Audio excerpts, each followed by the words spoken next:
히브리서 7장 11절에서 22절 말씀. 레위 계통의 제사 직분으로 말미암아 온전함을 얻을 수 있었으면 백성이 그 아래에서 율법을 받았으니 어찌하여 아론의 반차를 따르지 않고 멜기세덱의 반차를 따르는 다른 한 제사장을 세울 필요가 있느냐. 제사 직분이 바꾸어졌은즉 율법도 반드시 바꾸어지리니 이것은 한 사람도 제단 일을 받들지 않는 다른 지파에 속한 자를 가리켜 말한 것이라. 우리 주께서는 유다로부터 나신 것이 분명하도다. 이 지파에는 모세가 제사장들에 관하여 말한 것이 하나도 없고 멜기세덱과 같은 별다른 한 제사장이 일어난 것을 보니 더욱 분명하도다. 그는 육신에 속한 한 계명의 법을 따르지 아니하고 오직 불멸의 생명의 능력을 따라 되었으니 증언하기를 내가 영원히 멜기세덱의 반차를 따르는 제사장이라 하였도다. 전에 있던 계명은 연약하고 무익함으로 패하고 율법은 아무것도 온전하게 못할지라. 이에 더 좋은 소망이 생기니 이것으로 우리가 하나님께 가까이 가느니라. 또 예수께서 제사장이 되신 것은 맹세 없이 된 것이 아니니 그들은 맹세 없이 제사장이 되었을 때 오직 예수는 자기에게 말씀하신 이로 말미암아 맹세로 되신 것이라. 주께서 맹세하시고 뉘우치지 아니하시리니 내가 영원히 제사장이라 하셨도다. 이와 같이 예수는 더 좋은 언약의 보증이 되셨느니라. 아멘.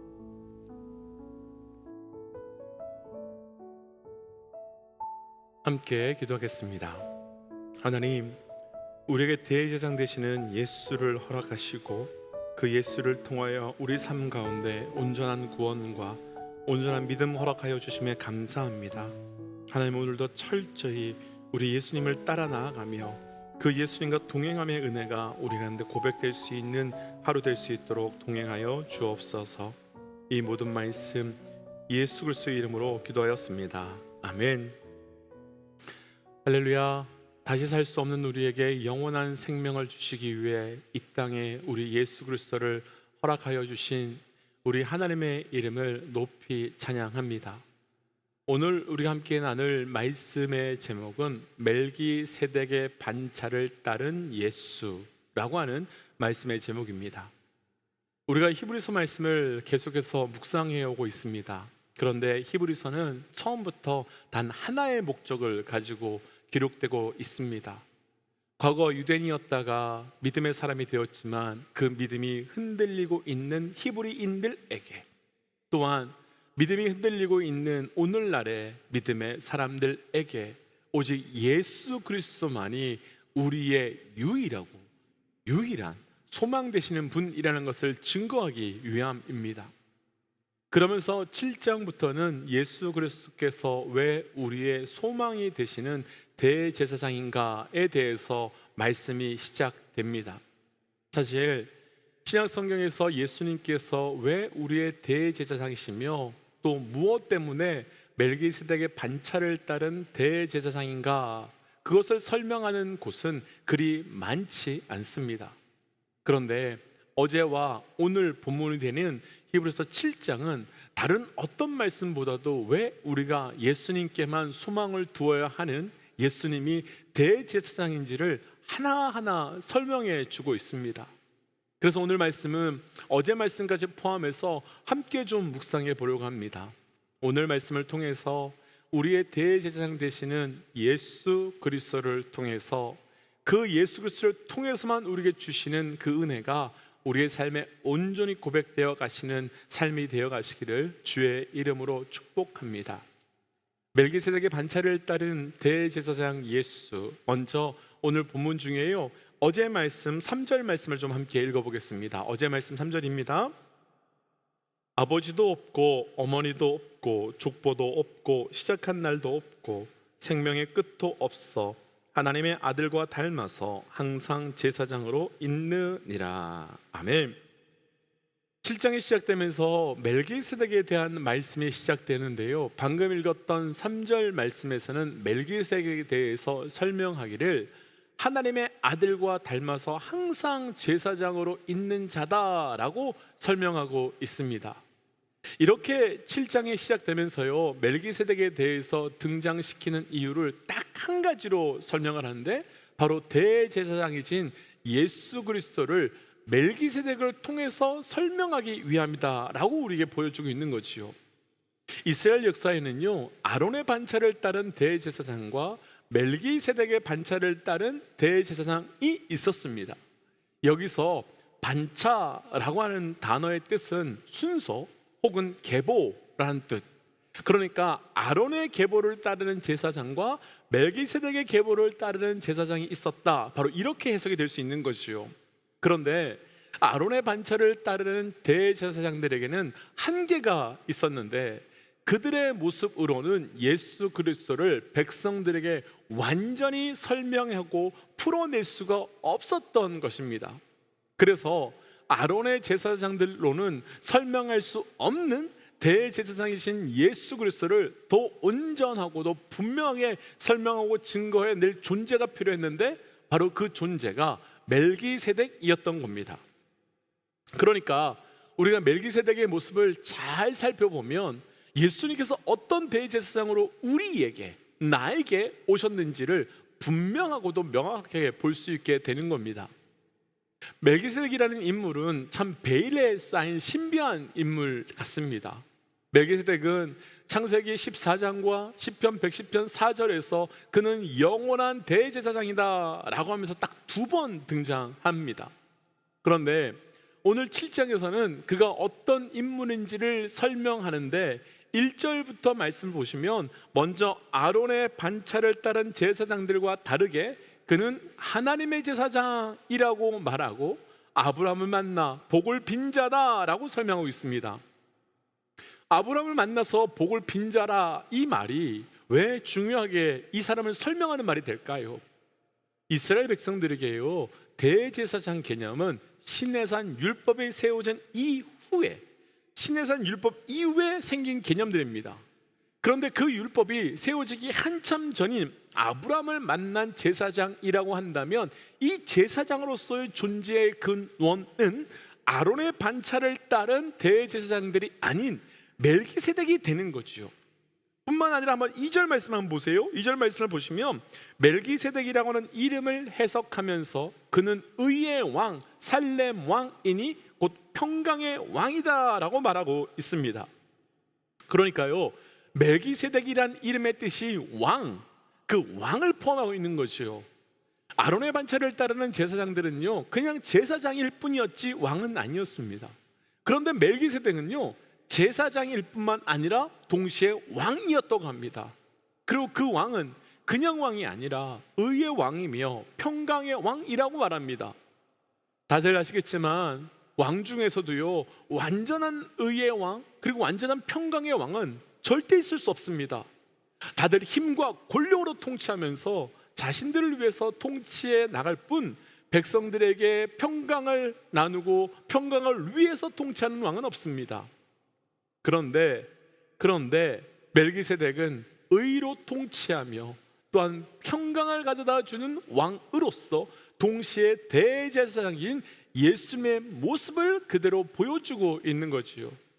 또한 조금 전에 읽었던 3절 말씀을 다시 한번 보시면 3절에서는 아버지도 어머니도 없고 족보도 없다, 그리고 시작한 날도 없고 생명의 끝도 없다라고 말합니다.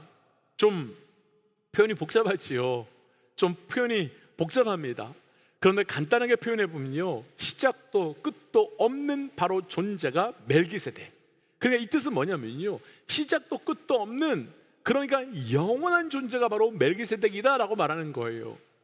그러나 아론의 반차를 따른 제사장들은요, 그렇지 않았지요. 그들은요, 살기도 했었고 죽기도 하는 존재로 절대로 영원할 수 없는 존재였습니다. 거기에 대해서 4절부터 6절까지는 4절을 보시면 그가 얼마나 높은 사람인지를 생각해 보라고 말하면서 멜기세덱은 아브라함에게조차도 10분의 1을 받은 사람이다 라고 증거합니다. 아론의 반차를 따르는 대제사장들은요, 일반 백성이나 제사장들과 다르게 아주 높은 위치에 있었던 사람들입니다. 무엇으로 증명되는가 하면 모든 백성들이 11조를 레위 지파에게 내야 했었습니다. 그런데 아론의 반차를 따르는 제사장들은 레위 사람들에게조차도 11조를 받는 위치에 있었기 때문입니다. 그런데 히브리 기자는요, 9절의 말씀을 보면 그렇게 10분의 1을 받는 레위조차도 아브라함으로 말미암아, 그러니까 10절 표현 그대로 한다면 조상들의 허리라고 표현된 아브라함의 허리에 있음을 통해 함께 멜기세덱의 11조를 드렸다라고 말하고 있습니다. 그러니까 지금 유대인들이 그렇게 높게 여기는 아론의 반차를 따르는 대제사장들조차도, 그리고 그들의 조상들조차도 멜기세덱에게 11조 10분의 1을 드릴 정도로, 그리고 멜기세덱은 너희가 믿음의 조상이며 또 너희가 믿음의 시작이라고 믿고 있는 아브라함에게 축복하며 복을 내릴 정도로 높은 사람이다 라고 멜기세덱을 설명하고 있습니다. 그럼 조금 복잡하지요. 그럼 조금 복잡하기에 지금까지 나누었던 17장 앞부분에서만 나눈 멜기세덱은 어떤 존재였습니까? 그는 하나님을 섬기는 하나님의 제사장일 뿐만 아니라 의의 왕, 평강의 왕이며 또한 아론의 반차를 따르는 제사장들조차도 10분의 1을 드릴 정도로, 그리고 너희 유대민족의 시작이며 조상이라고 말하는 아브라함까지도 멜기세덱에게 10분의 1을 드리고 축복을 받을 정도로 높은 존재다라고 유대인들에게 증거하고 있는 겁니다. 그러면 히브리 기자는요, 왜 이렇게 멜기세덱을 설명하고 있는 것이겠습니까? 왜 이렇게 멜기세덱에 대해서 자세하게 말하고 있는 거겠습니까? 앞에서 나누었지만 멜기세덱을 통해서 오직 예수님을 증거하기 위함이었습니다. 그러니까 히브리 기자는 자꾸만 과거의 유대교로 돌아가려고 하는 그 히브리인들에게 너희가 그렇게 높게 여긴 아론의 반차를 따른 대제사장이 아닌 그보다 훨씬 높은 초월적인 대제사장이며 왕인 멜기세덱의 반차를 따른 대제사장이 대신 우리의 예수 그리스도가 바로 그분이니 우리의 유일한 소망 되시는 그분으로 믿고 오직 그분만을 따라가야 한다라고 도전하기 위한 것이었습니다. 먼저 여기까지 나누고 한 가지 우리 히브리 기자와 동일하게 우리 모든 믿음의 동역자들에게 도전하고 싶습니다. 사실 우리도요, 믿음이 흔들릴 때가 있지요. 그런데 그때 우리가 더 깊은 믿음으로 나아가기 위해서는 우리 믿음이 흔들리는 이유를 우리 삶에서 찾지 마시고 흔들리지 말아야 하는 이유, 곧 예수 그리스도가 어떤 분이신가에 대해서 바로 믿음의 이유를 찾으셔야만 한다는 겁니다. 그러니까 믿지 않을 이유가 아닌 믿을 수밖에 없는 그 이유를 바로 우리 예수 그리스도, 멜기세덱보다 훨씬 높으신 대제사장 예수 그리스도 가운데 찾아야 되는 겁니다. 그럼 그때는 믿을 수밖에 없는 유일한 이유를 가지고 계신 우리의 소망 되시는 대제사장 되시는 그분을 절대로 떠나거나 포기하지 할 수 없을 겁니다. 더불어 히브리 기자는 대제사장 되신 예수 그리스도를 또 이렇게 설명하는데요, 우리 오늘 본문으로 내려가세요. 11절 함께 좀 읽어보겠습니다. 11절 함께 좀 읽어보지요. 레위 계통의 제사 직분으로 말미암아 온전함을 얻을 수 있었으면 백성이 그 아래에서 율법을 받았으니 어찌하여 아론의 반차를 따르지 않고 멜기세덱의 반차를 따르는 다른 한 제사장을 세울 필요가 있느냐. 아멘. 조금 복잡한 말씀 같은데요, 간단하게 설명드려 본다면 히브리 기자는 레위 계통의 제사장으로는 온전함을 얻을 수 없다며, 그래서 아론의 반차를 따르지 않고 멜기세덱의 반차를 따르는 다른 한 제사장을 세울 수밖에 없었다, 그 이유를 12절부터 22절까지 그렇게 설명해 나갑니다. 시간이 없어서요, 그 이유를 구체적으로 다 살펴볼 수는 없지만 우리가 읽은 11절 말씀에서 왜 아론의 반차를 따른 대제사장이 아닌 멜기세덱의 반차를 따른 대제사장 예수님이 우리에게 있어야 하는지를 또 분명하게 설명하는데요, 아론의 반차를 따라 우리에게 주신 율법은 우리를 완전하게 그리고 온전하게 할 수 없기 때문이다 라고 증거합니다. 우리가 히브리서 서론에서부터 나누었지만 율법은 우리를 깨끗게 하시기 위해서 우리에게 주신 것이 아닙니다. 율법은 우리를 깨끗해 하시기 위함이 아니라 오히려 우리가 얼마나 죄인인지, 우리가 어떤 죄인인지, 그 죄를 지을 수밖에 없는지를 드러내기 위하여 주신 것이 바로 율법입니다. 그러니까 율법은 우리의 죄를 해결할 수 없었고, 그래서 레위 지파의 아론 반차를 따른 대제사장들도 그들이 동물의 피로 제사를 드리지만 죄를 완전히 씻어낼 수 있는 제사로 드릴 수 있는 존재들이 아니었던 거죠. 그들의 제사는 백성의 죄를 잠시 가려주거나 혹은 그들의 죄의 참혹성을 드러내서 알려줄 뿐 그 죄를 완전히 사라지게 할 수 있는 역할이 안 됐습니다.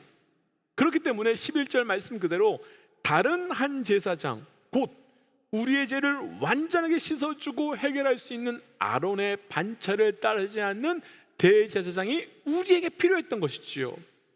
때문에 하나님께서는 어떻게 하셨습니까? 좀 내려가서 13절과 14절을 보시면 아론의 반차를 따른 제사장이 나온 레위 지파가 아니라 다른 지파, 곧 유다 지파에서 멜기세덱과 같은 한 제사장을 나오게 하십니다. 다시요, 기억하셔야 돼요. 레위 지파에서 나온 제사장이 아니라 유다 지파에서 나온 멜기세덱과 같은 제사장을 세우게 된 겁니다. 그럼 아론의 반차를 따른 레위 지파의 제사장과 멜기세덱의 반차를 따른 유다 지파에서 나온 대제사장이 되시는 예수님의 가장 큰 차이가 무엇이겠습니까? 왜 굳이 다른 한 제사장이라고 표현되어 있고 왜 우리에게는 다른 한 제사장인 예수 그리스도가 우리에게 있어야만 하겠습니까? 아론의 반차를 따른 제사장들은 제물로 다른 사람들의 죄를 잠시 덮어주고 잠시 가려줄 뿐입니다. 그런데 멜기세덱의 반차를 따른 대제사장 예수님은 자기 자신을 제물로 드림으로 우리의 죄를 완전히 씻어주셨고 완전히 씻어내어 주실 뿐만 아니라 단번에 씻어주심으로 구원의 은혜를 우리에게 주신 분이시기 때문입니다. 그래서 히브리 기자는요, 오늘 본문에 되는 마지막 22절 보시면 이와 같이 예수는 더 좋은 언약의 보증이다 라고 선언할 수밖에 없었던 겁니다. 앞서 나눴지만 히브리서는 히브리 기자가 과거 유대인이었던 기독교인들 그리고 그 믿음의 사람들에게 그 믿음이 흔들리지 말아야 하는 이유를 설명하고 있는 말씀입니다. 그런데 히브리 기자는 계속해서 한 가지만 집중하고 있는데 바로 예수 그리스도가 누구신가에 대해서만 그 한 가지만 계속 집중합니다. 그렇다면 오늘날 우리에게도 동일할 것 같습니다. 우리의 믿음이, 우리의 신앙이 흔들린다면 그때 우리가 해야 되는 것은 바로 우리의 대제사장 되시는 예수 그리스도가 누구신가에 대한 답을 찾아가야 합니다. 그래서 도전하기는 오늘 히브리 기자가 도전한 것 같이 우리에게 예수 그리스도에 대한 온전한 고백으로, 그 고백만으로 우리의 믿음이 흔들리거나 돌이켜가는 믿음이 아니라 점점 더 깊어질 수밖에 없는 믿음 되어 가시기를, 곧 예수가 그리스도라고 하는 것이 우리의 유일한 믿음의 근거와 믿음의 능력 되어 가시기를 주의 이름으로 축복하며 도전합니다. 그래서 이 시간 말씀을 기억하며 이렇게 기도하고 싶습니다. 하나님, 내 안에 예수 그리스도에 대한 온전한 고백이 있게 하여 주옵소서. 그리고 그 고백을 통해 우리의 믿음이 흔들리며 깨어져 가는 것이 아니라 온전히 더 깊어지는 믿음이 되게 하여 주옵소서라고 함께 기도하겠습니다. 함께 기도할까요? 하나님, 오늘 주셔도 말씀 듣고 기도하며 나아갑니다. 하나님, 나를 위하여 대제사장 되어주신 예수 그리스도 앞에 하나님, 그 예수 그리스도만 바라보며 나아가는 우리의 믿음 되게 하여 주옵소서. 오직 예수만 따라 나아갑니다. 오직 예수만 바라보며 나아갑니다. 하나님, 그 예수를 따라가는 그 믿음 되게 하여 주셔서 예수가 그리스도이며 예수가 대제사장 되신 분을 믿고 나아갈 때마다 하나님께서 부어주시고 역사하신 놀라운 은혜가 우리에게 온전히 고백되어 나갈 수 있도록 하나님, 우리에게 대제사장 되어 주시사 하나님 우리를 위하여 죽으시며 하나님 우리의 죄도 씻어주시며 우리를 새롭게 하시는 그 은혜에 감사합니다. 하나님, 우리의 믿음은 무엇이 있어야 회복이 되며 우리의 믿음은 무엇이 없으면 흔들렸습니다. 하나님, 그런데 오늘 말씀 앞에 다시 한번 예수가 그리스도임을 믿는 그 믿음만으로 우리의 흔들림이, 우리의 깨어짐이 사라지고 철저히 예수 그리스도를 믿고 나아가며 또 동행함의 은혜가 고백되게 하여 주옵소서. 이 모든 말씀 예수님 이름으로 기도하였습니다. 아멘. 사랑하는 믿음의 동역자 여러분, 우리의 믿음의 근거는 예수가 그리스도다, 바로 그거 하나밖에 없습니다. 다른 것에 믿음의 근거를 두지 마시고 오직 예수가 그리스도 그 하나만을 붙들고 끝까지 승리하시기를 주의 이름으로 도전합니다. 우리 함께 시간 선포하고 삶의 자리로 또 기도의 자리로 나아가지요. 함께 선포하겠습니다. 하나님은 살아계십니다. 아멘. 승리하십시오. 함께 기도하겠습니다.